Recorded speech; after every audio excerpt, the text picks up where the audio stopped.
Are you sick and tired of financial gurus telling you they've cracked the code to wealth?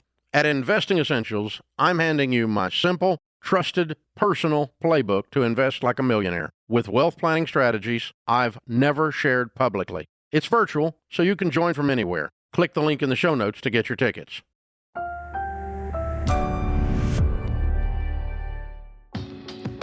This episode is brought to you by SmartVestor. Connect with an investing pro near you at RamseySolutions.com/SmartVestor. Today's question comes from Dylan in New Mexico.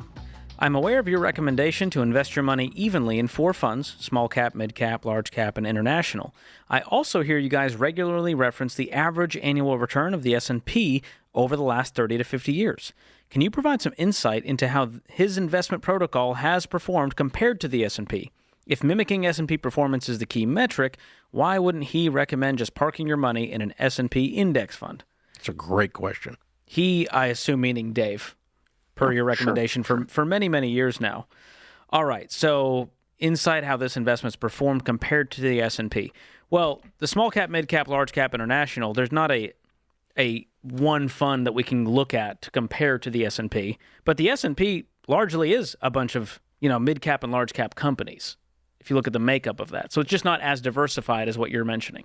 Exactly. So here's the thing. Individual mutual funds in the growth mutual fund sector, less than half of them beat the S&P.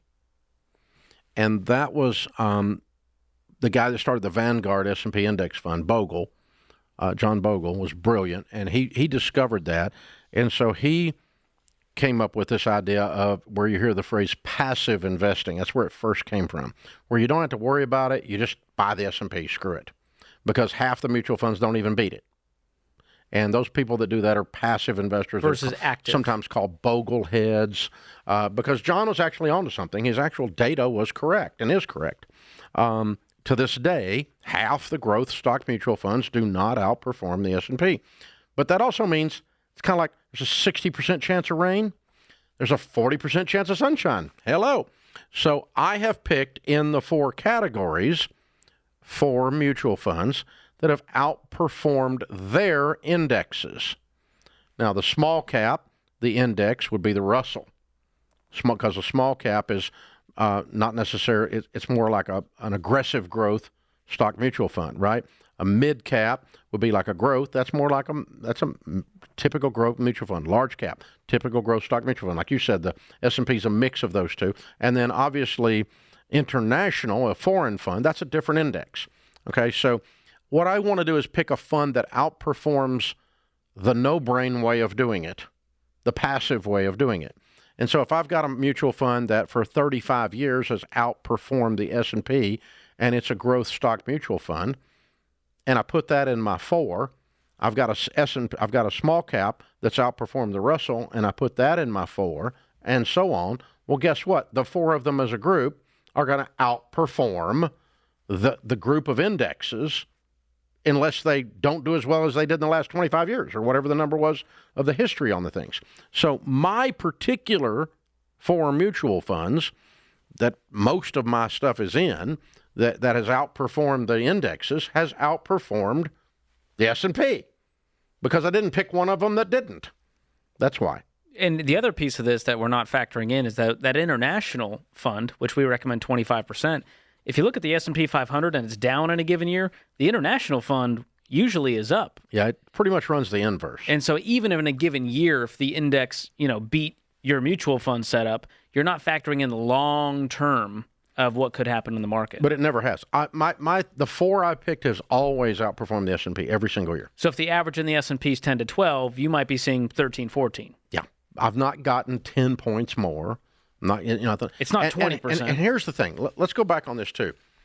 It's very interesting. I mean, the way I'm doing it is actually mathematically beating it. So it does answer the guy's question. But the problem with this discussion is always that somebody's having this hypothetical, if I had done this thing. And when we actually have figured out that people who invest in slightly substandard mutual funds way outperform those who never invest. Or those who jump out, or those who are in single stocks. Those who analyze everything to the point that they've got an anal problem with it, right? And it's like, you guys, would you shut up and invest? Because 100% of the people that invest end up with more money than those that don't. Every time. And that's the number you need to concentrate on. And so it's not mutual funds versus index funds. If you actually do the index fund versus the person that believes what we believe and doesn't do anything, I'm on your side. I'm glad I got you to invest in something. Because if you just put money away, you'll have some money. It's magical. And so, like, for instance, as we studied all the millionaires we studied, most of them were not super sophisticated investors. They didn't spend a lot of time analyzing, like Dylan is, what this is and what I should do and da-da-da-da-da. There's not a lot of theoretical mumbo-jumbo. They weren't prodigies. They were just average people. I got a 401k at work, and I'm going to put some money in a growth stock mutual fund, and now I'm a millionaire. And that's exactly what they did. I mean, they really didn't. They picked out their mutual fund based on what the guy in the cubicle next to him was doing. They did not do some kind of sophisticated think tank analysis. But here's the trick. They did put money in investments. They didn't sit around and talk about it and not do it. That's the problem. So, the percentages all go out the window until you actually do it. Yeah. Whether it's 12 or 13% doesn't matter if you have no money in the market. So, all that to say, Dylan, I have 4 mutual funds that have outperformed the S&P for 30 years as a group. Not hard to do. It's really not that tough to do. You can have your SmartVestor Pro say, show me some mutual funds that have a 25-year track record of outperforming the S&P. They can do it. They're there. Not all of them, less than half, but they're there, okay? And you can put that little portfolio together, and if it does what it did in the past, it will outperform the S&P. Mine have. But if you don't want to do that and you just want to put it in the S&P, you're going to end up with a lot of money. We'll all end up rich. And we'll be happy for you. We're not mad at you. But that's the answer to your overall question. What a great nerdy discussion. It is a fun And by the way, discussion. you actually cover how to pick mutual funds in our Investing Essentials virtual event. We've got one coming up later this year. So if you guys want to learn more about that, you can sign up for updates at RamseySolutions.com/events. But that's where, if you want to nerd out like this, you're interested in this kind of conversation, you want to know how to build wealth the right way, in depth, we'll walk you through it in that event. Yeah, but here's the thing.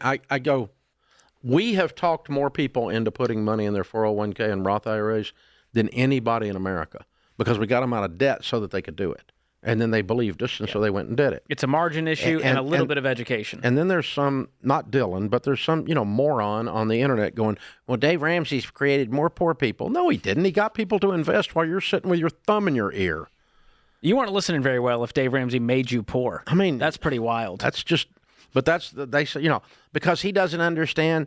He doesn't understand how. Yes, I do understand it, you idiot. Of course I understand it. But what I'm better at than you are is getting people to actually invest instead of discussing freaking theory.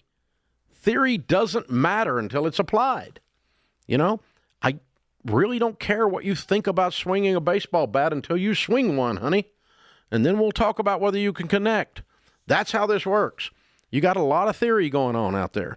You got a lot of people that have an opinion out there that have no stinking money. It's all these life coaches that don't have a life.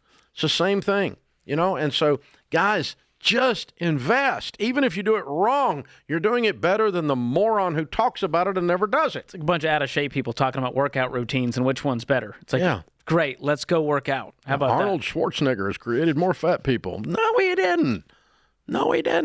It's just dumb, okay? Seriously. But here's the trick. If you invest, you're going to have some money.